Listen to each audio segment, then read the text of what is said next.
Pineapple చూడటానికి పసుపు రంగులో ఘుమఘుమలాడిపోతూ ఉంటుంది. దీని రుచి కూడా అద్భుతంగా ఉంటుంది. తీయగా, పుల్లగా, పరిమళ భరితంగా ఉంటుంది. ఈ పండు తీసుకోవటం వల్ల అద్భుతమైన ఆరోగ్య ప్రయోజనాలు ఉన్నాయి. ఈ రోజు ఔషధాలు కలిగి ఉన్న ఈ పైనాపిల్ తో కలిగే ప్రయోజనాలు తెలుసుకుందాం. పైనాపిల్ లో బ్రోమలైన్ అనే ఎంజైమ్ ఉంటుంది. ఇది జీర్ణ ఆరోగ్యాన్ని ప్రేరేపిస్తుంది. జీర్ణ ఎంజైమ్ల ఉత్పత్తికి కూడా తోడ్పడుతుంది. కడుపులో ఉన్న గ్యాస్ తగ్గడంలో ఇమ్యూనిటీ వ్యవస్థను కూడా బలం చేస్తుంది. అంతేకాదు ఈ పైనాపిల్లో విటమిన్ సి పుష్కలంగా ఉంటుంది కాబట్టి సీజనల్ జబ్బులు రాకుండా దగ్గు, ఫ్లూ లాంటి వాటి నుంచి ఉపశమనాన్ని కలిగిస్తుంది. అందుకే రెగ్యులర్ గా పైనాపిల్ డైట్ లో చేర్చుకోవాలి. పైనాపిల్ మన చర్మ ఆరోగ్యానికి కూడా మేలు చేస్తుంది.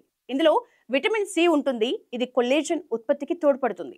తద్వారా మీ చర్మం నిత్య యవ్వనంగా కనిపిస్తుంది. వెయిట్ లాస్ జర్నీలో ఉన్న వాళ్ళు పైనాపిల్ డైట్ లో చేర్చుకోవాలి. ఇందులో క్యాలరీలు తక్కువగా ఉంటాయి. ఫైబర్ కూడా అధిక మోతాదులో ఉంటుంది. అందువల్ల అతిగా తినకుండా ఉంటారు. దాంతో బరువు పెరగరు. పైనాపిల్ తీసుకుంటే కడుపులో ఉన్న టాక్సిన్స్ కూడా బయటకు వెళ్ళిపోతాయి. దీనివల్ల కడుపులో గ్యాస్ తో పాటు విష పదార్థాలన్నీ కూడా బయటకు వెళ్ళిపోతాయి. అధిక బరువు బారిన పడకుండా ఉంటారు. జీర్ణక్రియ కూడా మెరుగవుతుంది.